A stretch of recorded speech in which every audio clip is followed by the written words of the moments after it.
Bom dia, eu sou Alexandre Matias, esse é mais um Climatias Diário. Hoje é domingo, dia 7 de junho de 2020. Como é que estão as coisas por aí? Por aqui abriu o sol, céu bonitão, um solão, massa. Caiu um toró ontem à noite, né? Um baita temporal, chuva de granizo em alguns lugares. Aqui não chegou a chover granizo não, mas ouvi relatos. Li relatos, melhor dizendo.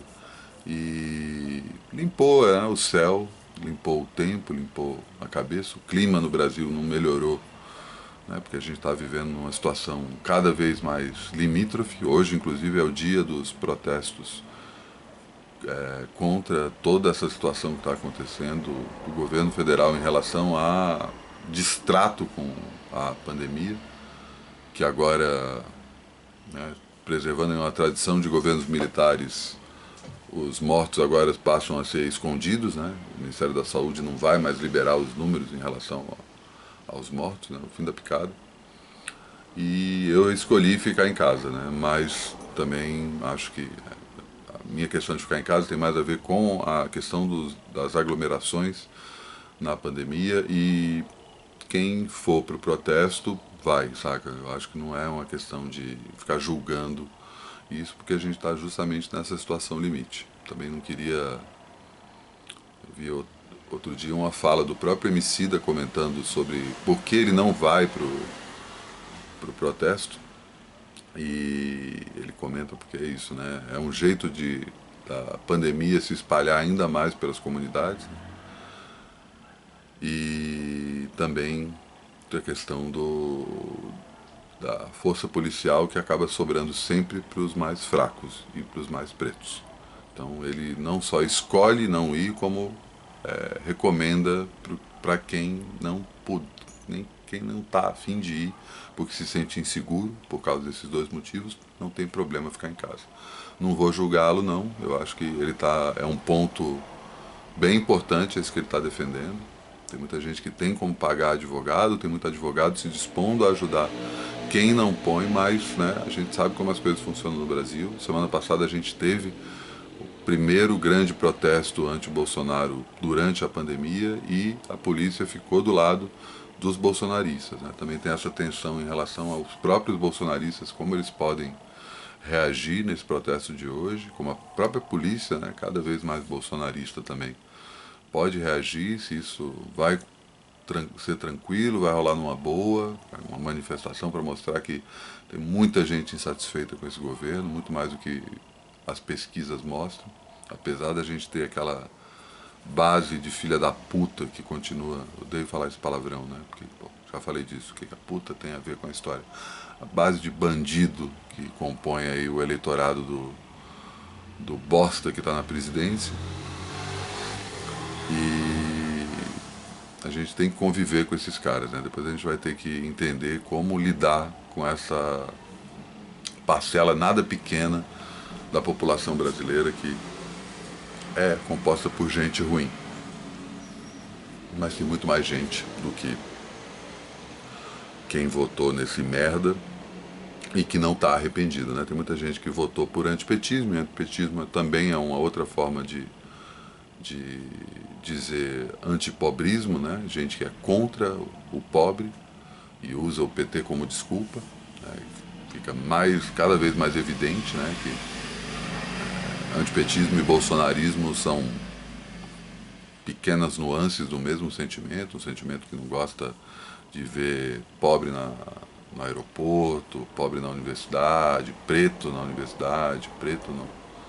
nos lugares onde antes só frequentavam brancos. Inclusive é o assunto que eu vou puxar aqui por conta do dia de hoje, né, que é domingo, dia de filme, e eu vou falar sobre o Faça a Coisa Certa, o terceiro filme do Spike Lee, que a Ju, que me deu dicas aí de quarentena na semana passada, ela falou que iria rever, eu achei uma boa dica, revi, vou fazer um comentário breve aqui sobre o filme. Mas antes disso, vou chamar outra Ju, Juliana R., que vai dar suas dicas de quarentena. Diga lá, dona Ju. Vamos ver se. É isso. Opa, agora vai. Música, editora de Opa, som, faço pera. trilhas para. Agora vai. Olá, eu sou Juliana R, sou música, editora de som, faço trilhas para filmes, também tenho um programa de rádio junto com as minhas companheiras Lua e Vanessa. que se chama Rádio Raio, e tô aqui para dar algumas dicas de quarentena a convite do Matias. Vou começar com a primeira dica de leitura, que é um livro do Torquato Neto. Esse livro aqui, Torquato Neto Essencial, é um livro que reúne os poemas, as letras de música, as colunas de jornal que ele fazia. Eu sou muito fã do Torquato, eu gosto muito de ler tudo que ele escreve. Eu fiquei triste quando acabou o livro. Eu gosto muito do jeito que ele usa as palavras, organiza as frases, as pontuações. E o que eu acho mais legal é que tem uma certa... Parece que ele está conversando com você. É uma escrita que tem uma oralidade, parece que é uma coisa falada. É triste que ele morreu jovem, ele se matou, né? E até fazendo um gancho, dando uma dica de música, tem uma música do Marcos Valle que chama Samba Fatal, que ele fez pro Torquato. Tem também Cajuína, que o Caetano Veloso fez numa visita pro pai do Torquato. E, enfim, é uma ótima companhia para quarentena. Ele tem também algumas coisas que ele escreveu sobre cinema que são muito legais também. Vale a pena dar uma lida. Outra coisa é que eu fiquei vendo muitos filmes de terror, ficção científica. Eu revi alguns clássicos e fui atrás de filmes que são clássicos e eu ainda não tinha visto. Tem um filme que eu vi, eu revi, que é o Dia dos Mortos, do Romero. E eu sou muito fascinada pela personagem principal, que é uma mulher super... acho que é a pessoa mais competente ali no apocalipse zumbi. E uma personagem atípica para a época, até dentro desses filmes de terror que eu vi, que são sempre mulheres correndo dos caras, gritando, indefesas, e ela é uma mulher super forte. E lendo uma entrevista com a atriz, ela falou sobre essa época, né? Acho que esse filme é de 85. E ela falou sobre essas personagens femininas e o quão legal foi para ela interpretar essa personagem. E ela falou de Alien, né? Ela citou Alien e eu me dei conta de que Alien era de 79. E eu pensei, nossa, é mais antigo do que eu pensava, né? Tem muitos aliens. E aí eu fui atrás de ver, porque eu acho que eu nunca tinha visto, ou se eu vi não lembrava. E fiquei muito fascinada, eu amei ver esse primeiro Alien, e aí eu fui ver os outros, agora eu tô no terceiro, indo pro quarto. E também é legal ver sobre essa personagem que parece que era pra ser um homem, né, pra interpretar Ripley, e acabaram mudando pra ser uma mulher pra interpretar, que é a Ellen Ripley, a Sigourney Weaver, e ela não era muito conhecida na época, então eu acho legal isso também de ser uma personagem feminina forte, apesar de eu preferir a Sarah, acho que o nome é Sarah do Dia dos Mortos, porque eu acho que a Alien tem essa questão da maternidade que me incomoda um pouco, assim, que em todos os aliens tem essa questão. Bom, fora esses clássicos, tem também Under the Shadow, um filme iraniano, que eu gostei bastante também, que também tem uma personagem feminina que é muito legal, a personagem principal. E, bom, durante essa quarentena eu tenho tentado ficar no presente e tentar não ficar muito ansiosa com o que virá e tentado manter contato com as pessoas de alguma forma, me comunicar e pesquisar algumas coisas que me dão prazer e cozinhar, enfim. Essas são as minhas dicas. Acho que uma dica para se manter são é tentar estar presente. É isso, um beijo e se cuidem. Obrigado, Ju. Ótimas dicas. Um beijo também. E antes de falar do filme, vou comentar um pouco sobre o papo que a gente começou ontem sobre desenvolver o Climatias junto. E muita gente comentou lá, já eu estou respondendo nos comentários do YouTube. Adorei. Eu adoro quando vocês escrevem muito. Eu não consigo responder tanto, né, porque é muito comentário, mas eu acho que é importante essa troca. E teve gente que falou para eu jogar o Climatias mais pro final da tarde. Eu ainda estou meio que fritando como é que fica essa coisa do horário. De repente eu acordo ainda mais cedo. Enfim, estou ainda pensando aqui. Pensando também que eu devo continuar com Climatias depois que a pandemia acabar, né? Eu não sei se diário, não sei, enfim, estou pensando justamente essa mudança já vislumbrando aí, né, final do ano, começo do ano que vem, quando a gente puder sair de casa com alguma segurança. E além disso, teve alguém que comentou sobre dividir o vídeo em duas partes por conta do tamanho, e aí falou que é legal que você ganha mais números. Eu não sei, saca? Tipo, é uma coisa que eu tenho me questionado muito, independente do trabalho que eu tenho feito aqui. Essa coisa dos números, né? Eu acho que a gente não precisa ficar tão vidrado nisso. E, sei lá, acho que dividir em duas partes, acho que quebra, né?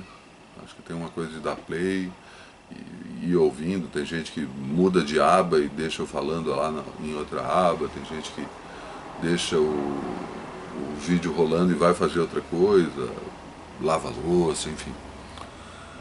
Inclusive tem que me responder os áudios do Fábio, cara. Foi mal, Fábio.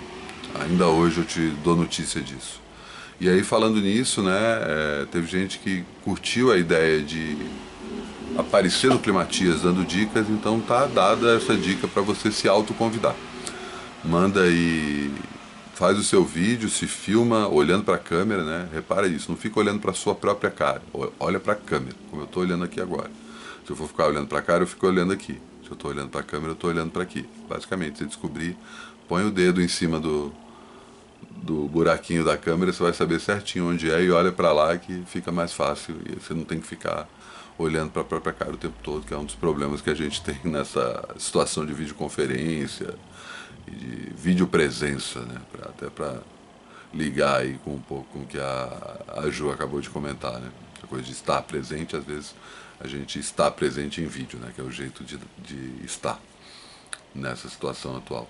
Então manda lá, faz esse vídeo, dá até 5 minutos de dicas, né? Tanto dicas de coisas para ler, ouvir e assistir, não necessariamente coisas que você está lendo, ouvindo e assistindo durante a quarentena, mas coisas que você queira compartilhar, né? E hábitos para o dia a dia, né? E me manda por WeTransfer no trabalho sujo por e-mail@gmail.com. E aí foi um comentário que a Luísa escreveu perguntando se eu conhecia o Daniel Galera, o escritor, e eu tenho amigos em comum, acho que já tive em roda com ele, enfim, conheço. Não conheço o trabalho dele, né? Não sou um leitor, acompanho a repercussão dos livros e tal, vejo, conheço super bem. Não que não tenha tido curiosidade, mas nunca calhou de ter um momento aí de ler Daniel Galera. Mas é sempre uma presença aí, né? Um escritor que está cada vez mais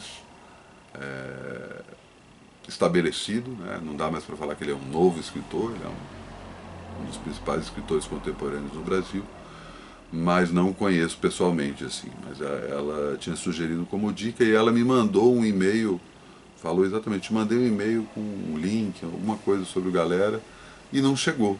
Então dá uma checada aí, cara. Não é trabalho sujo por e-mail, trabalho sujo @gmail. Muita gente mandando para esse e-mail que eu não faço a menor ideia quem receba. E sim, trabalho sujo por e-mail @gmail.com. Escreve lá, manda sua dica em vídeo, né? Comenta aí as coisas como um todo, pede para ser incluído na newsletter. E se quiser colaborar com grana para o meu trabalho, pergunta como que eu explico como é que a gente faz isso. Agradeço aí ao pessoal que está pagando a segunda parcela, eu nem pedi aqui, mas tipo, a gente já voluntariamente já falou, ó, virou o mês, estou aqui pagando pela segunda vez, muito agradecido, é muito bom ter esse vínculo e essa coisa que eu estava comentando ontem sobre esse jornalismo coletivo tem muito a ver com isso também, né? A coisa de tipo, como esse jornalismo coletivo acaba se sustentando, né? Não chega a ser propriamente coletivo porque eu estou aqui na linha de frente e eu sou o cara que está propondo essa troca. E aí eu pergunto pro meu espectador, no caso você, se vale a pena financeiramente me financiar, sabe? Porque eu acho que uma das merdas que a gente está vivendo, um dos motivos que a gente está vivendo as merdas que a gente está vivendo hoje, não estou nem falando da volta do fascismo, do nazismo tropical, da pandemia, mas de outras questões que vêm de há muito tempo, é o fato de que parte do trabalho jornalístico é financiado por empresas, né? Por anúncios que acabam interferindo no assunto jornalístico em si. Enfim, infelizmente temos vários exemplos de jornalismo que foge disso, infelizmente sem o alcance da chamada mídia tradicional, mas já tem uma série de coletivos, agências e grupos que produzem jornalismo de altíssima qualidade que não estão só pensando em espaço de banner para anúncio e estão bolando outras alternativas. Isso ainda não foi para o jornalismo que cobre cultura, né? Esse jornalismo é principalmente o jornalismo que aborda política e outras questões tidas como sérias, né? Como se cultura não fosse séria. Isso é outra questão que já falei disso aqui e depois eu falo até mais. Mas aí questões, sei lá, jornalismo que cobre meio ambiente, ou que cobre questões trabalhistas, ou que cobre economia, né? Enfim, tem outros aspectos que acabam parecendo mais urgentes e mais necessários e acabam arrumando formas de financiamento que fogem dessa coisa de simplesmente botar um banner de uma empresa no seu site. E eu estou querendo experimentar isso do ponto de vista de um jornalismo que cobre cultura. Um jornalismo diferente, um jornalismo que não é super formal. Estou aproveitando esse momento da pandemia justamente para quebrar essa formalidade sisuda fake desse jornalismo tradicional e puxar esse papo aqui como a gente vem conversando, né? Sem muita formalidade, sem muita pontualidade, né? Qual que é o melhor horário do Climatias, se o Climatias é diário ou não. Sabe? Acho que tem uma série de regras aí que ainda vem desde, sei lá, desde o século XIX até, saca? Desde antes de rádio, TV, internet, mas da época do jornalismo impresso que acabam sendo repercutidos. Até tem uma história aqui, mas depois eu vou contar outro dia, porque senão, né, vou chegar na meia hora do tempo. Vou tentar me manter aqui um pouco, para passar um pouco dos 20 minutos, porque hoje eu tenho 2 de galá, e eu nem comentei do filme. Mas sobre a razão dos signos estarem no caderno de cultura. Depois eu falo disso. Então me manda lá de novo, Luísa, por favor. Trabalho sujo por e-mail, @gmail.com, e também me mande seu vídeo, se autoconvide para aparecer no Climatias. Quero ver o que vocês vão mandar. E não vou anunciar. Manda também a sua arroba no Instagram, que eu ainda estou tagueando todo mundo que aparece no Instagram. Então é um jeito de você aparecer também, tá? Faça a coisa certa, não vou me aprofundar muito no filme, né? Um filme que trata ali de tensões raciais no final dos anos 80, como eu falei, é o terceiro filme do Spike Lee, é o filme que transforma ele num nome nacional e global, né? Ele parte, a história do filme parte de um, ele assistiu um daqueles suspense do Alfred Hitchcock, é uma série que eu podia comentar outro dia aqui também, que é a série de TV que o Hitchcock fazia nos anos 60. E tem um episódio, que eu não vou lembrar o nome agora, que tenta fazer a relação entre violência, tumulto e calor. E é um filme assim, isso é tipo, mesmo que você não goste desse filme, ele pega de um jeito, ele tem essa coisa de recriar o calor, cara. Então, tipo, a forma como o Spike Lee usa as cores também está diretamente ligado a isso. Então o filme é parede suando de calor, sabe? E nesse tempo frio é uma beleza assistir assim. E o filme conta aí a história de uma turma de conhecidos que gira ao redor de uma pizzaria em Nova York, brancos e negros, o conflito meio tácito entre as duas etnias. É muito bom ver gente que hoje está estabelecido como grandes atores, como o John Turturro e o Samuel Jackson, além do próprio Spike Lee, ali nos seus primeiros papéis. E a tensão está o tempo todo no ar junto com o calor, né? Ele brinca com essa sensação e, no fim das contas, ela acaba explodindo. Fica a questão de se o personagem do Spike Lee fez a coisa certa. Prefiro não entrar em detalhes aqui para não dar nenhum spoiler, mas eu acho que sim, ao fazer o que ele faz no final. O próprio Spike Lee, que, cujos temas dos filmes dele quase sempre falam da questão racial, ou pelo menos comentam, né? Você vai pegar um filme como Inside Job, que eu não lembro como é que é a tradução Ele não fala especificamente disso, mas está tudo ali na entrelinha, sabe? O tempo todo o Spike Lee coloca isso, né? Acabou de fazer o filmaço Infiltrado na Clã. Filmaço. E tá para lançar uma série no Netflix que é sobre a Guerra do Vietnã do ponto de vista dos soldados negros. Super curioso para ver o que fala, sempre porque tem um comentário no que está acontecendo na sociedade atualmente.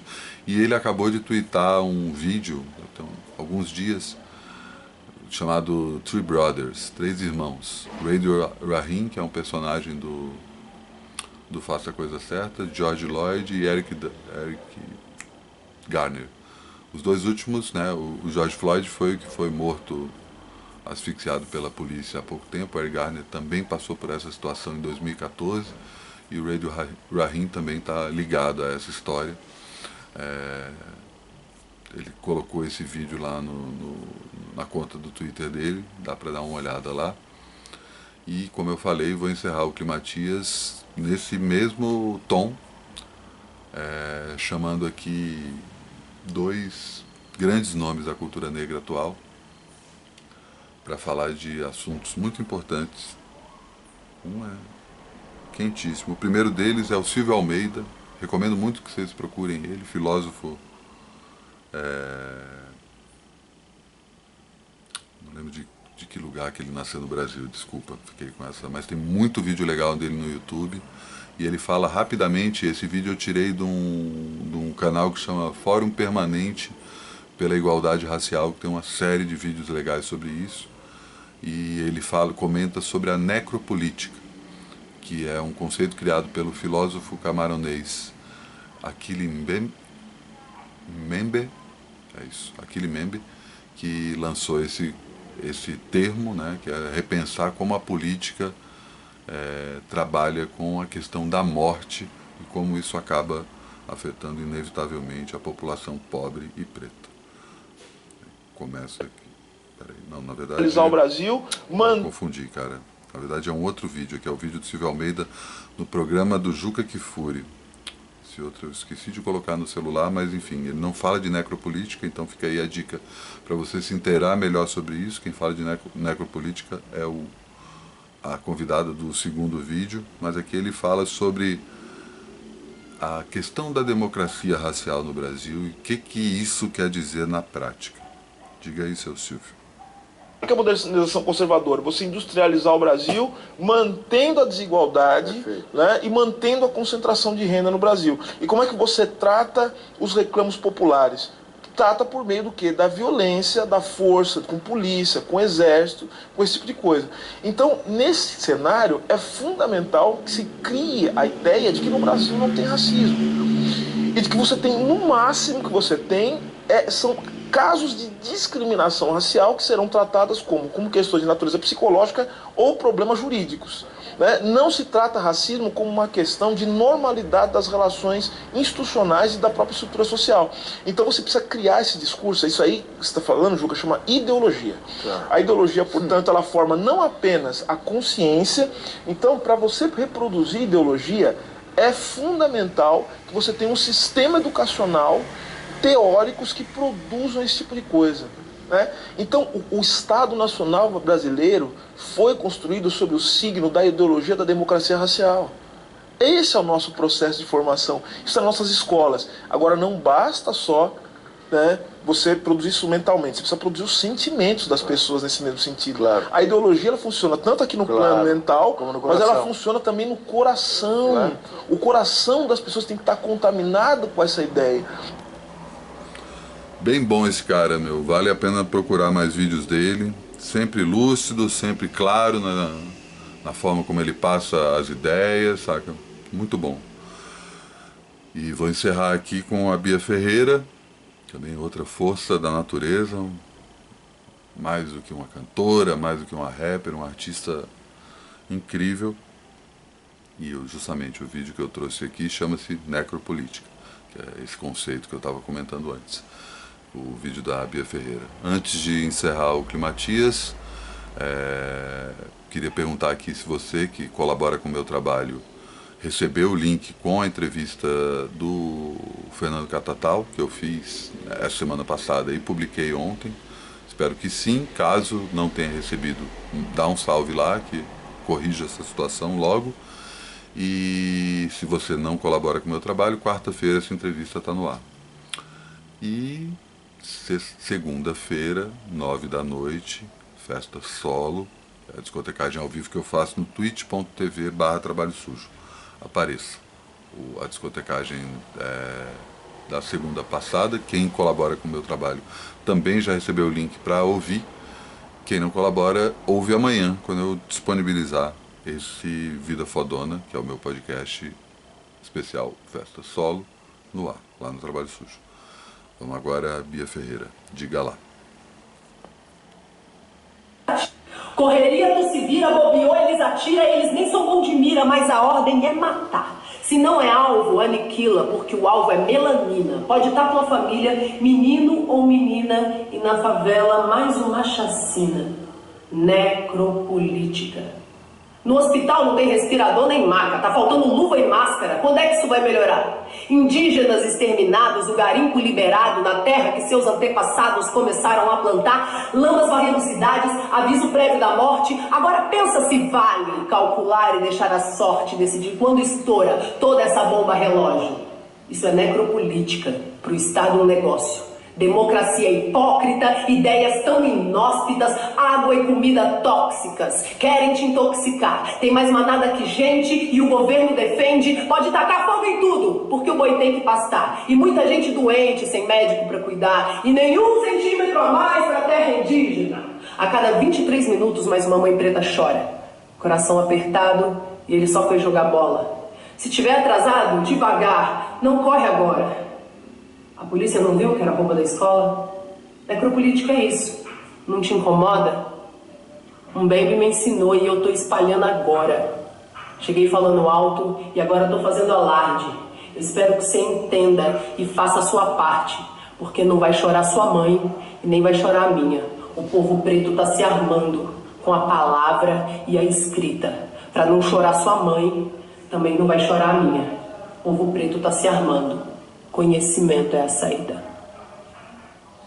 Maravilhosa essa mulher. Também encaixa o trabalho dela, Bia Ferreira, é impressionante. É isso, não cheguei nos 30 minutos, mas estamos lá, quase. Desculpa aí. Amanhã é tudo de novo. Bom dia.